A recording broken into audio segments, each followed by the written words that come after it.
मेरे रथ का पहिया भूमि में धंस गया है। मैं उसे निकालने के लिए उतर रहा हूं, इसलिए अपने वालों को रोक लो।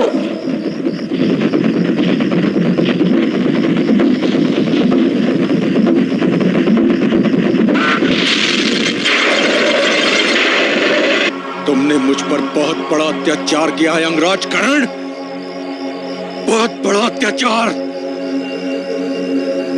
तुम तो ये भेद जान गए थे ना कि तुम मेरे ज्येष्ठ भ्राता हो।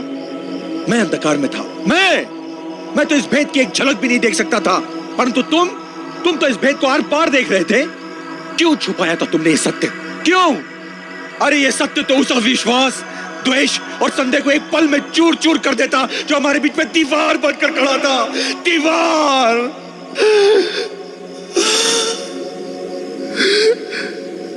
तुम तो बस यदि इतना ही कह देते कि मैं तुम्हारा अनुज हूं, एक छोटा सा शब्द, ये छोटा सा शब्द तुम चुपके से भी कह देते ना भैया, तो तुम्हारी सौगंध, ये शस्त्रों की झनकार और युद्ध की हाहाकार भी इसकी मधुर ध्वनि की राह ना रोक पाते।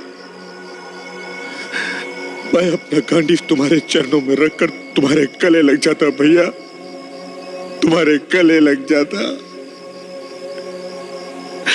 और फिर ये रक्तपात और ये युद्ध कभी ना होता भैया, कभी ना होता।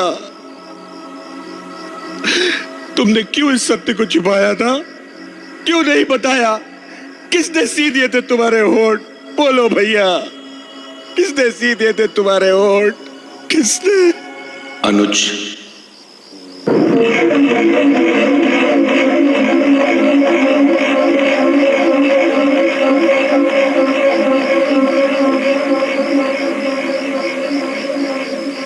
मैं विवश था अनुज, मुझे क्षमा कर देना। मेरे होंठ मेरे वचन ने सी दिए थे। वचन? कैसा वचन? मैंने माता श्री को यह आश्वासन दिया था अनुज कि मरते दम तक मैं ये भेद किसी पर भी नहीं खोलूंगा कि मैं कौंतेय हूं, तुम सबका बड़ा भाई हूं। जब माता श्री ने मुझे बताया कि मैं इस संसार में अकेला नहीं हूं, मेरे 5 भाई और हैं, तो तुम क्या जानो अनुज, तुम क्या जानो उस समय मेरे मन की क्या दशा थी। मैंने उन्हें यह आश्वासन भी दिया कि युद्ध के पश्चात उनके 5 पुत्र अवश्य जीवित रहेंगे, चाहे वो 5 कोई भी हो। मैं जानता था अनुज, मैं जानता था कि उनके 6 पुत्रों में से जो एक पुत्र कम होगा वो मैं होऊंगा। यह निर्णय लेने का अधिकार तुम्हें किसने दिया था कि कम होने वाले पुत्र तुम ही होगे? मैं क्यों नहीं होऊंगा? कोई और क्यों नहीं होगा? यह निर्णय मैंने नहीं लिया था अनुज, यह निर्णय तो विधि ने लिया था। यह निर्णय तो नियति ने कर लिया था कि मरने वाला पुत्र मैं ही हूंगा। माता के पुत्रों में से केवल मैं ही एक ऐसा था जो सत्य का साथ दे रहा था, और मैं ये जानते हुए भी कि मैं असत्य का साथ दे रहा हूं, उसका साथ छोड़ न सका अनुज। मैं विवश था। विवश थे तुम? क्यों विवश थे? क्यों साथ दे रहे थे तुम असत्य का, जबकि सत्य अपनी बाहें खोले तुम्हें अपनी गोद में भरने की प्रतीक्षा कर रहा था? उस सत्य की बाहें मुझसे इतनी दूर थी अनुज कि मैं उन्हें देख भी नहीं पा रहा था।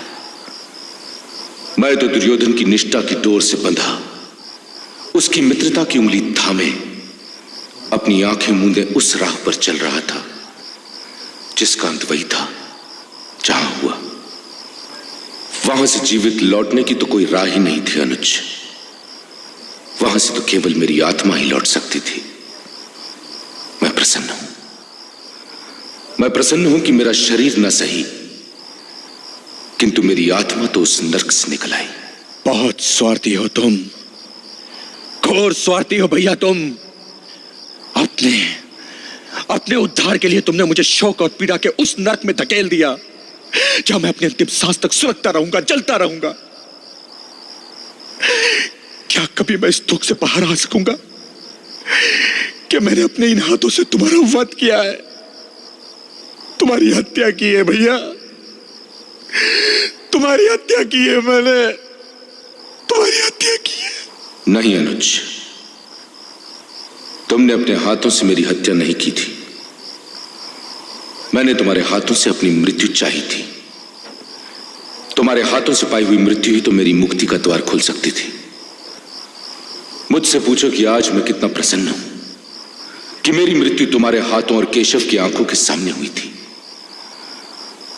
मैं तो धन्य हो गया अनुज, धन्य हो गया मैं। मेरी मृत्यु संसार के सबसे महान योद्धा के हाथों हुई थी। अंगराज करण को यदि तुम्हारे सिवा और कोई मारता तो उससे अपने जीवन से भी क्षोभ होता और मृत्यु से भी। आओ अनुज, मेरे गले से लग जाओ। जीवन में तो ये इच्छा पूरी नहीं कर सका,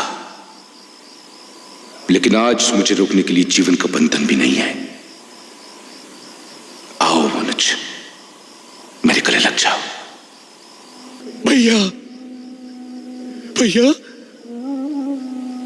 भैया, भैया,